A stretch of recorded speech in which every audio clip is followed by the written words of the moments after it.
আসসালামু আলাইকুম, স্বাগতম ওয়েদার মেসেজে। আজ ২৯শে জুন, রোজ সোমবার। এখন থেকে পরবর্তী ৪৮ ঘন্টায় সারা দেশে বৃষ্টির সম্ভাবনা। কোন কোন জেলায় কেমন বৃষ্টি হতে পারে, কোথায় বজ্রসহ বৃষ্টির সম্ভাবনা বেশি, নদীবন্দর ও সমুদ্র বন্দরের জন্য কোনো সতর্কতা আছে কিনা, আগামীকাল ৩০শে জুন, রোজ মঙ্গলবার আবহাওয়ার সম্ভাব্য পরিস্থিতি কেমন হতে পারে, বিস্তারিত জানাবো। আপনি কোন জেলা থেকে দেখছেন, কমেন্টে জানান। চলুন শুরু করি আজকের গুরুত্বপূর্ণ আবহাওয়ার খবর। প্রিয় দর্শক, এই পর্যায়ে আমরা চলে এসেছি কৃত্রিম ভূ উপগ্রহ চিত্র ও রাডার অ্যানিমেশনে। এই মুহূর্তে সরাসরি আকাশের পরিস্থিতি জানতে, যেমনটা দেখতে পাচ্ছেন উপগ্রহ চিত্র থেকে, আজ দেশের প্রায় সকল স্থানে ঘন কালো মেঘ ছেয়ে গেছে।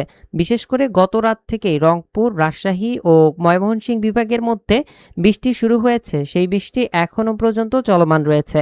এছাড়া সকাল থেকে সারা দেশের আকাশে মেঘের আনাগোনা তৈরি হয়েছে। ইতিমধ্যেই কালো মেঘের উপস্থিতি রাজশাহী, খুলনা, ঢাকা, বরিশাল সহ চট্টগ্রাম ও সিলেট বিভাগের আকাশেও দেখা যাচ্ছে। ইতিমধ্যে রাডার অ্যানিমেশন থেকে দেখা যাচ্ছে তীব্র বজ্রপাত সহ বৃষ্টি চলমান রয়েছে রাজশাহী বিভাগের নওগাঁ, বালুঘাট, বগুড়া সহ গাইবান্ধা এবং আশপাশের অঞ্চলগুলোতে। এছাড়াও বৃষ্টি চলমান রয়েছে দিনাজপুর, রংপুর, কুড়িগ্রাম, দিনহাটা সহ নগেশ্বরী, নীলফামারী, দেবীগঞ্জ এ সকল অঞ্চলের দিকে বৃষ্টি ইতিমধ্যেই চলমান রয়েছে। এছাড়াও ময়মনসিংহ বিভাগের বেশ কিছু অঞ্চলে হালকা মাঝারি বৃষ্টি চলমান রয়েছে নেত্রকোনা, কমলকান্দা, ধোবাউড়া সহ নালিতাবাড়ির আশপাশে। পরবর্তীতে ময়মনসিংহ বিভাগের নেত্রকোনা সহ ঈশ্বরগঞ্জ, কেন্দুয়া সহ ত্রিশাল, ফুলপুর, জামালপুর এ সকল অঞ্চলে ছড়িয়ে পড়বে এবং পরবর্তীতে দেখা যাচ্ছে সিলেট বিভাগেরও প্রায় প্রত্যেকটি জেলাতে বৃষ্টি ছড়িয়ে পড়তে পারে।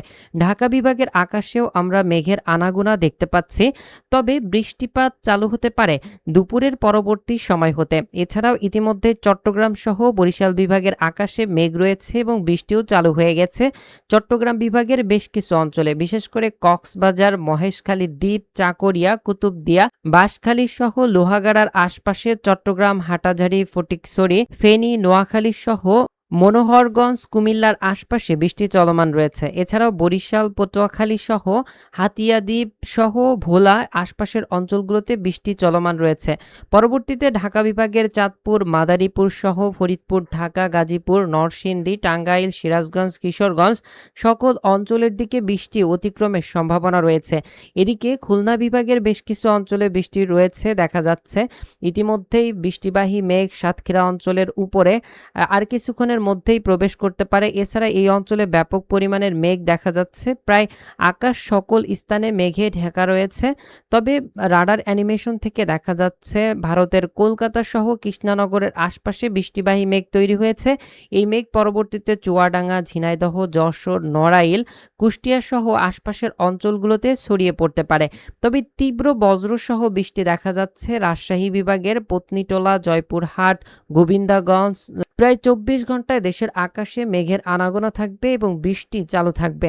প্রিয় দর্শক, এইভাবে দেখা যাচ্ছে পরবর্তী বেশ কয়েকদিন বৃষ্টির সম্ভাবনা রয়েছে, অর্থাৎ বৃষ্টির মেয়াদ আরও বাড়তে পারে, যা আপনাদেরকে আগেই জানিয়েছিলাম। প্রিয় দর্শক, এই পর্যায়ে যদি আমরা সরাসরি বৃষ্টি পরিমাপ মোডে যাই তাহলে দেখতে পারবো পরবর্তী ৪৮ ঘন্টার মধ্যে প্রায় দেশের সকল স্থানে বৃষ্টির সম্ভাবনা রয়েছে। আর প্রায় দেশের প্রত্যেকটি জায়গায় ৩০ থেকে ৩৫, কোথাও কোথাও ৪০ থেকে ৫০ মিলিমিটার পর্যন্ত বৃষ্টি হতে পারে। এই মুহূর্তে দেখতে পাচ্ছেন প্রায় দেশের প্রত্যেকটি অঞ্চলেই একই ধরনের বৃষ্টি হতে পারে, তবে মধ্য অঞ্চলে অর্থাৎ ঢাকা বিভাগের মধ্যে এবং ঢাকা বিভাগের বেশ কিছু অঞ্চলে বৃষ্টি কিছুটা কম থাকতে পারে ও খুলনা বিভাগের বেশ কিছু জায়গায় যেমন চুয়াডাঙ্গা থেকে শুরু করে আশপাশের অঞ্চলগুলোতে কিছুটা বৃষ্টি কম থাকতে পারে। তবে অন্যান্য অঞ্চলগুলো যেমন চট্টগ্রাম, বরিশাল, সিলেট, ময়মনসিংহ, রংপুর, রাজশাহী সকল বিভাগের মধ্যে ৪০ থেকে ৫০ মিলিমিটার, সিলেট বিভাগে তো সব থেকে বেশি ৫০ থেকে ৬০ মিলিমিটার পর্যন্ত বৃষ্টি হতে পারে পরবর্তী ২৪ থেকে ৪৮ ঘন্টার মধ্যে। প্রিয় দর্শক, এইভাবে আমরা চলে যাচ্ছি তাপমাত্রা মোডে।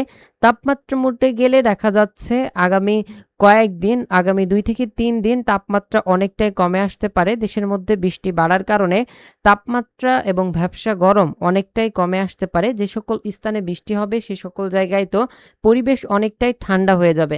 প্রিয় দর্শক, এই পর্যায়ে আমরা যদি সরাসরি বায়ু অ্যানিমেশনে যাই তাহলে দেখা যাচ্ছে বায়ু অ্যানিমেশন থেকে পরবর্তী কয়েকদিনের মধ্যেও দেশে কোনো প্রকার লঘুচাপ বা ঘূর্ণাবর্ত তৈরি হচ্ছে না, তবে মৌসুমি বায়ুর কারণে দেশের মধ্যে বৃষ্টিপাতের প্রবণতা বৃদ্ধি পাবে।